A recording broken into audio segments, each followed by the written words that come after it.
and she is a sickle cell warrior survivor. I mean, she had sickle cell. She is now cured of sickle cell. She is an ambassador for Be the Match. She is a product that at Be the Match actually works. It is not just something that people are saying. So without further ado, I want to introduce to some and reintroduce to others the amazing, vibrant Miss Constance Benson. Y'all give it up for Constance. Y'all. Constance, what's up? Hey, thank you. That's what's up. That's what's up. Welcome to Voices in the Streets. Thank you. With an introduction like that, I need you everywhere I go. I do what I can. All right. So, Constance, can you just tell the people a little bit about who you are and how you even got connected with Be the Match? Well, my name is Constance Benson, and I am the first person cured of sickle cell under the Stride-HCT bone marrow transplant study. And at the time, I believe I was the 10th adult in the world cured of the disease. How I came to become involved with Be the Match is that they helped me become cured of sickle cell disease via the bone marrow transplant. And my little sister Samantha was my donor, and she was 100% matched, 10 out of 10. Awesome. Oh, wow. Awesome. Yes. So a lot of times I hear that most people try to go and find a match within their family members, right? That's the probable cause you probably can do to try to get saved. But if you don't have a family member, that means you have to go to the Be the Match registry, right? Yes, the first thing that they want to do is with Be the Match and finding you a bone marrow transplant donor or a stem cell donor. First thing they want to do is go to the people who are most genetically similar to you, which are your siblings. And from your siblings, they also look at both parents as well, and they test them. There are a lot of different genetic markers that they have to go on to find the person who's going to be the best match for you for your particular disease or whatever it is that you need to be cured of.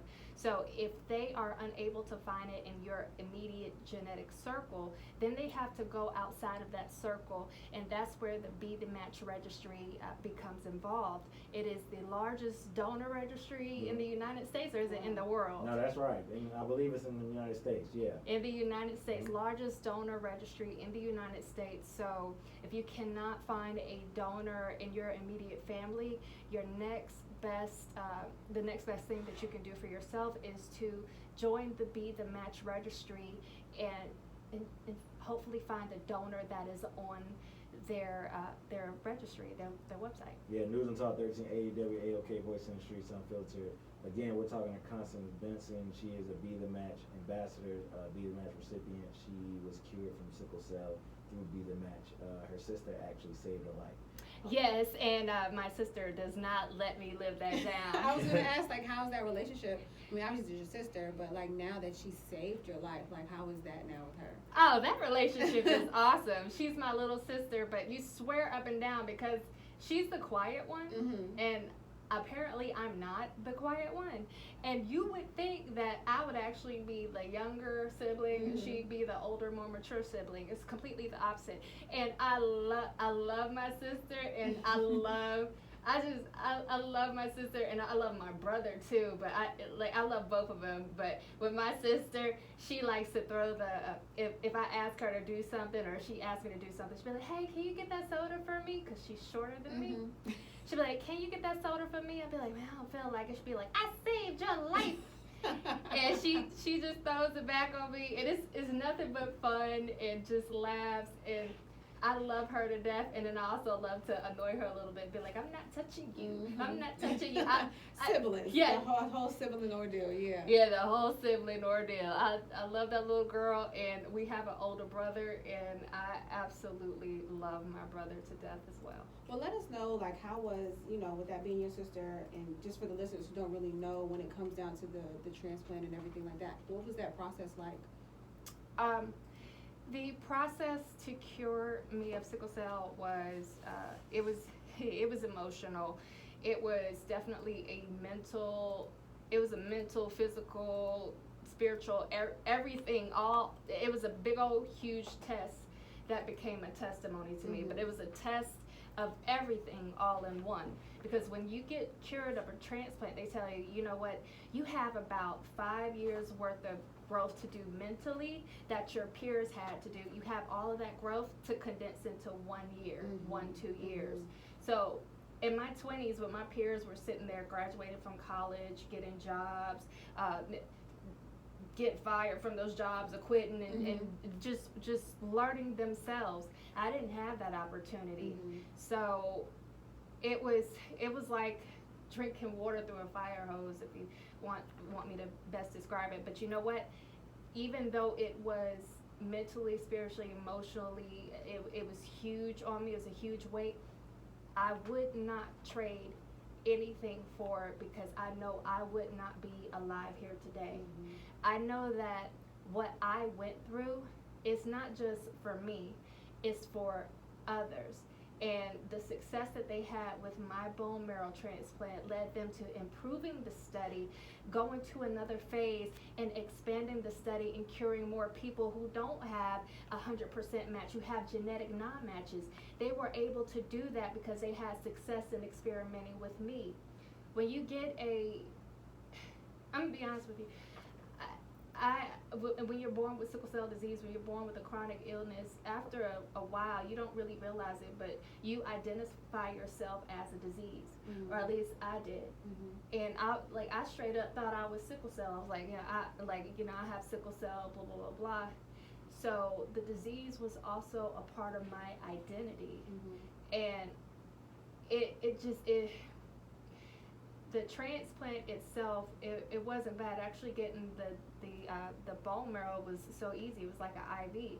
The hardest part was really the chemo, and then after that it was going through having your immune system build up, and then it was learning this new normal. You're still in pain, and your body's still fighting through the disease. You're still in pain, but it's such a huge transition. It's a lot, but I wouldn't take anything forward. I would go through it. I would recommend going through it because it changed my life. Hey, Constance, real quick, I know we about to go on break, or Austin, are we good? We good? No, 4 minutes. 4 minutes? All right, cool. Okay. So real quick, Constance, can you tell the people really quick what it was like pre Be the Match, post Be the Match? Okay. Before Be the Match, I was a college student at Georgia State University, and I started having more and more pain, and it became to the point where it was unmanageable, and I was missing attendance in school. And so when it came to that point, I had decided to just take a semester off. And if you look at me and you know that I love a runway, I love a camera, and my whole entire dream in life was to become a model, a professional model. And when I took that break, I actually landed a modeling contract with Wilhelmina and Conshohocken, which is in Pennsylvania. And it's up north. And I landed it in January, so think about all that snow and stuff. Blizzards was normal for them, and I wasn't built for it. But my life consisted of IV infusions, pain medications every single day. I had my Tylenol number 3, my oxycodone. I went from 5 milligrams to 10 milligrams, all the way up to 30 milligrams, and then I was also taking fentanyl patches, which are 72-hour release, and Dilaudid pills, all of that to manage the pain just so that I could function.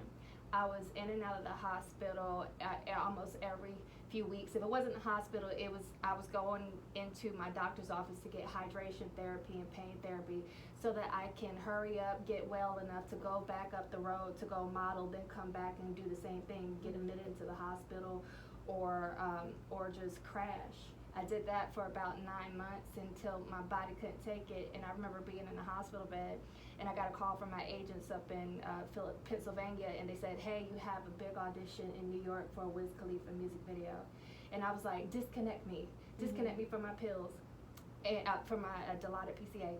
And they did, and I did not make it past the bathroom door.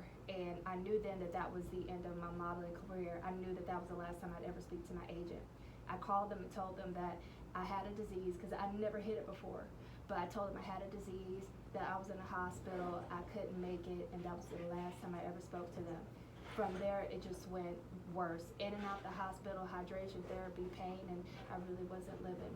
And I knew that I would not be here probably, 5 years later. Bad. We want to get to what it was like post when we come back. You got a little bit of time left, Constance? You have time left? Oh yeah, I have time. Cool. All right, cool. We're going to bring you back. Call us up, 404-892-2703 if you got a question for Constance. We'll be right back on News and Talk 1380 WAOK. All right. Wow, it was a whole 10 minutes, dang. Wow. 404-892-2703 on News and Talk 1380 WAOK. Are you a business owner in the Atlanta?